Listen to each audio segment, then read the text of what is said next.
ഇവിടെ ആരും ഇല്ലേ?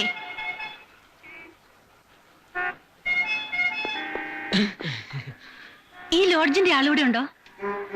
ചോദിച്ചത് കേട്ടില്ലല്ലോ. ആരാ? മാനേജരാ. ഞാൻ അതൊക്കെ നോക്കിയിരുന്ന ആള്. ആ, നിങ്ങളെ അന്വേഷിച്ചേ ഞാൻ വന്നിരിക്കുന്നേ. അത് മനസ്സിലായി. മുകളിലത്തെ 4-ാം നമ്പർ മുറി തുറന്നിട്ടിരിക്കുക. സ്റ്റെപ്പ് കയറി മേളിലോട്ട് പോയിക്കോ. മുകളിലോട്ട് പോണ്ട ആവശ്യം എന്താ? ഇവിടെ വെച്ച് എന്തോന്ന്? അല്ല, മേളാണ് റൂം. ഇപ്പൊ എത്ര റൂമിൽ ആളുണ്ട്? അയ്യോ, ഞങ്ങളുടെ മുറിയിൽ മാത്രമേ ആളുള്ളൂ. ബാക്കി മുഴുവൻ ഒഴിഞ്ഞെടുക്കും. എല്ലാ മുറിയും പോട്ട് താക്കോലിങ് എടുക്ക. മനസ്സിലായില്ല. മനസ്സിലാക്കി തരാം. വാടക തരാതെ ലോഡ്ജ് എടുക്കാൻ തുടങ്ങിയിട്ട് കുറെ കാലമായി.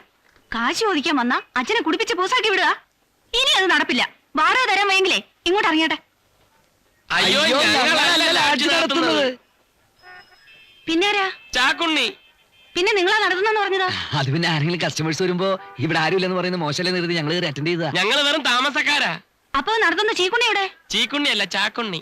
ഏത് ഉണ്ണിയായാലും കൊള്ളാം, അയാൾ എവിടെ പോയി? തുണിയെടുക്കാൻ വേണ്ടി പോയിരിക്കുക. ഇവനാണ് ചെറുക്ക മോളി പോയി മുറിയെല്ലാം പോയിട്ട് താക്കോലിങ് കൊണ്ടുവാ. ചായ വേണ്ട. ദ്വാശ വായിൽ മുറുക്കാൻ കിടക്കുന്നല്ലേ, കൊണ്ടുപോയി റൂമിൽ വേടേ. മുതലാളിയുടെ മോളാണല്ലേ? എന്താ സംശയമുണ്ടോ? ഒരു സംശയമില്ല. ലാഡ്ജിന്റെ പേരാണല്ലേ ഇട്ടിരിക്കുന്നത്? എന്റെ പേരാ ലോഡ്ജിന് ഇട്ടിരിക്കുന്നത്. രണ്ടും ഒന്ന് തന്നെയല്ലേ? എല്ലാം പൂട്ടിയോടാ? പൂട്ടി.